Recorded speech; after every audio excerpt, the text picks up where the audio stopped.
Di dunia ini ada banyak sekali misteri. Ada lampu lalu lintas di persimpangan yang tiba-tiba mati tanpa sebab, membuat semua orang kebingungan. Ada juga kaos kaki yang entah kenapa selalu hilang satu pasang setelah dicuci. Tapi, pernahkah kamu membayangkan bagaimana jika seorang raja yang perkasa, seorang pemimpin yang dihormati, tiba-tiba menghilang begitu saja, lenyap di telan bumi tanpa meninggalkan jejak sedikit pun? Bukan cuma pergi liburan atau minggat dari rumah, tapi benar-benar hilang, seolah-olah ditarik oleh kekuatan tak kasat mata dari tengah-tengah kerajaannya yang megah. Ini bukan cerita fiksi di film-film fantasi Hollywood, tapi sebuah kisah nyata, atau setidaknya legenda yang begitu kuat berakar dalam sejarah dan ingatan kolektif masyarakat Sunda tentang hilangnya Prabu Siliwangi, Raja Pajajaran yang legendaris di Gunung Salak. Bayangkan seperti ini. Kamu punya seorang bos di kantor, atau kepala sekolah di sekolahmu, yang karismatik, cerdas, dan punya segudang prestasi. Setiap hari dia ada, memimpin rapat, memberikan arahan, dan jadi pusat perhatian. Lalu, suatu pagi, kamu datang ke kantor atau sekolah, dan dia sudah tidak ada. Meja kerjanya kosong melompong, kantornya terkunci, bahkan tidak ada surat pengunduran diri, tidak ada jelejak. Semua orang kebingungan, berbisik-bisik, kemana dia pergi, kenapa dia menghilang. Nah, sensasi kebingungan dan pertanyaan yang menggantung itulah yang kurang lebih dirasakan masyarakat Pajajaran kala itu, ratusan tahun lalu, saat Prabu Siliwangi seolah menguap di tengah kepungan konflik dan perubahan zaman yang maha dahsyat. Siapa sebenarnya Prabu Siliwangi ini? Nama aslinya adalah Sri Baduga Maharaja, dan dia adalah raja yang memerintah kerajaan Sunda Pajajaran dari tahun 1482 sampai 1521 Masehi. Bayangkan, itu lebih dari 500 tahun yang lalu. Di masa pemerintahannya, Pajajaran bukan sekedar kerajaan kecil di pojokan, tapi sebuah kekuatan besar di tanah Sunda. Wilayah kekuasaannya membentang luas dari ujung barat Jawa sampai ke bagian tengah. Pajajaran dikenal sebagai kerajaan agraris yang makmur, dengan sistem pemerintahan yang rapi, budaya yang tinggi, dan angkatan perang yang tangguh. Kalau diibaratkan, Pajajaran ini seperti perusahaan teknologi raksasa di eranya, yang punya inovasi, karyawan hebat, dan pasar yang luas. Prabu Siliwangi adalah CEO-nya yang brilian. Ia adalah sosok yang membawa kejayaan, kemakmuran, dan stabilitas bagi rakyatnya. Namanya pun, Siliwangi, dalam beberapa tafsir diartikan sebagai pengganti wangi atau yang harum, yang menunjukkan betapa dihormatinya beliau dan betapa wangi namanya di mata rakyat dan sejarah. Tapi, kejayaan itu tidak abadi, seperti awan mendung yang selalu bisa datang setelah terik matahari. Di penghujung masa pemerintahan Prabu Siliwangi, badai perubahan mulai berhembus kencang dari pesisir utara Jawa. Angin yang membawa bibit agama baru, Islam, mulai menguat. Di Cirebon, salah satu wilayah pesisir yang dulunya berada di bawah pengaruh Pajajaran, tumbuhlah kekuatan baru di bawah kepemimpinan Sunan Gunung Jati, yang sekaligus adalah cucu dari Prabu Siliwangi sendiri. Situasi ini menciptakan dilema yang pelik, seperti seorang kakek yang harus berhadapan dengan cucunya sendiri dalam perebutan ideologi dan kekuasaan. Kenapa ini jadi masalah besar? Begini, kerajaan Pajajaran saat itu mayoritas menganut agama Sunda Wiwitan dengan kepercayaan animisme dan dinamisme yang kuat serta Hindu-Buddha yang sudah berasimilasi. Sementara itu, Islam yang dibawa oleh para wali menyebar dengan cepat, menawarkan konsep ketuhanan yang monoteistik dan sistem sosial yang berbeda. Konflik ideologi ini bukan cuma sekedar perbedaan kepercayaan pribadi, tapi sudah merambah ke ranah politik dan kekuasaan. Ini seperti dua kekuatan besar yang tarik-menarik dalam sebuah pertandingan tug of war, di mana masing-masing pihak punya pendukung militan dan visi masa depan yang berbeda. Prabu Siliwangi, sebagai raja yang menjunjung tinggi tradisi dan agama leluhur, dihadapkan pada pilihan sulit. Ia bisa saja berperang habis-habisan untuk mempertahankan kekuasaannya dan agama nenek moyangnya, atau ia bisa menyerah dan membiarkan kerajaannya bertransformasi. Namun, Prabu Siliwangi memilih jalan yang ketiga, sebuah jalan yang sampai sekarang masih jadi misteri dan perdebatan hangat para sejarawan. Ia memilih untuk menghilang. Dan disinilah Gunung Salak mengambil peran utamanya. Gunung Salak bagi masyarakat Sunda kuno bukan sekadar gundukan tanah raksasa biasa. Ia adalah gunung suci, tempat bersemayamnya para dewa dan arwah leluhur.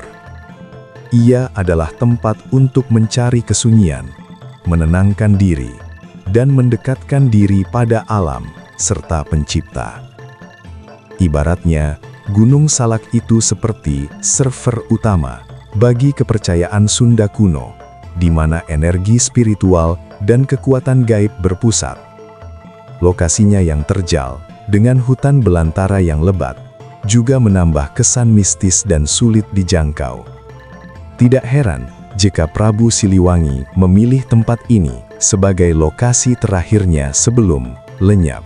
Menurut legenda, di saat-saat terakhir kerajaannya terdesak oleh serbuan pasukan Cirebon dan Banten, Prabu Siliwangi tidak memilih untuk bertarung sampai titik darah penghabisan atau menyerah.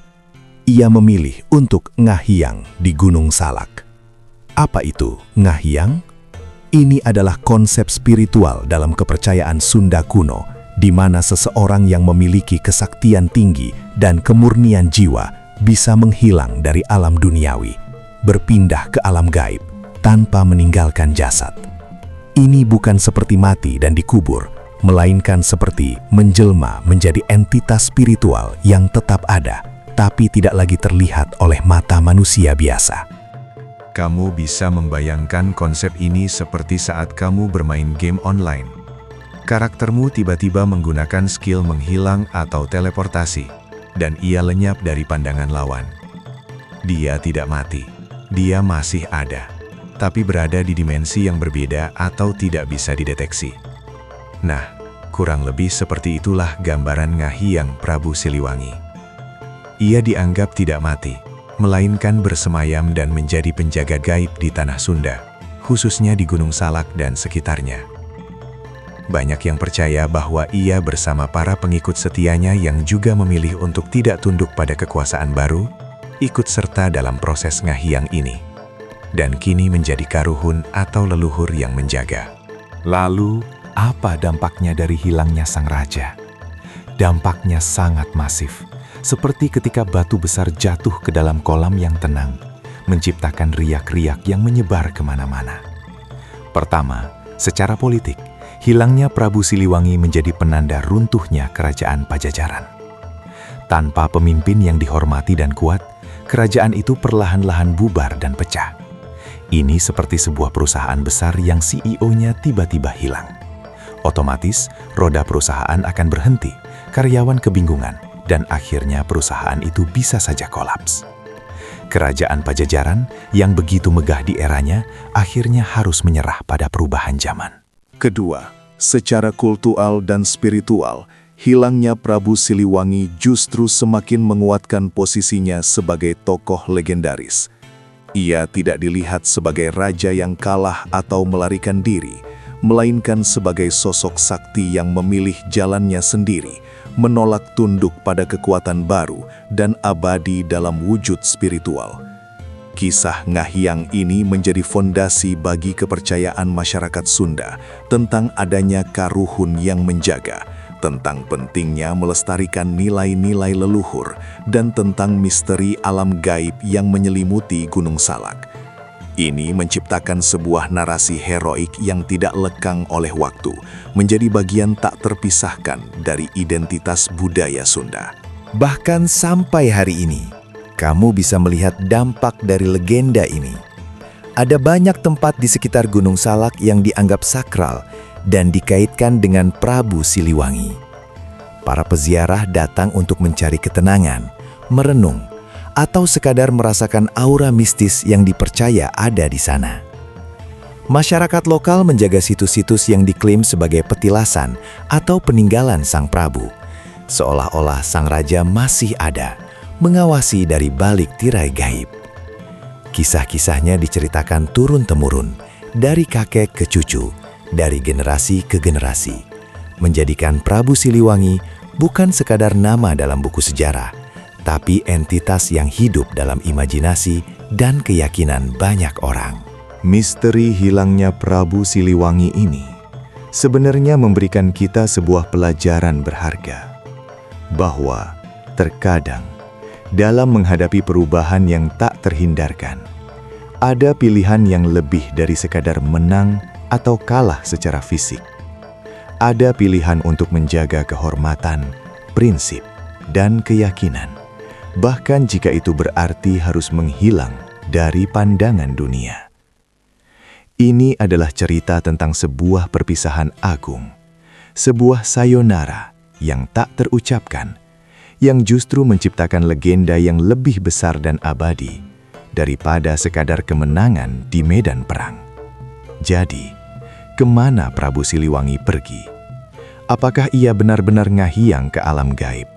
Atau adakah penjelasan lain yang tersembunyi di balik kabut tebal Gunung Salak? Sampai hari ini, tidak ada jawaban pasti yang bisa memuaskan semua orang. Dan mungkin justru disitulah letak keindahannya. Keindahan dari sebuah misteri yang abadi, yang terus hidup dalam cerita, dalam keyakinan, dan dalam setiap embusan angin yang berhembus di lereng Gunung Salak.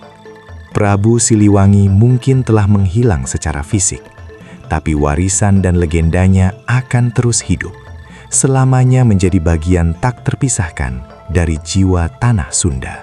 Dan mungkin setiap kali kamu melihat Gunung Salak, kamu akan teringat akan seorang raja yang memilih jalan misteriusnya sendiri, meninggalkan kita dengan sebuah pertanyaan abadi yang menantang akal dan mengundang imajinasi.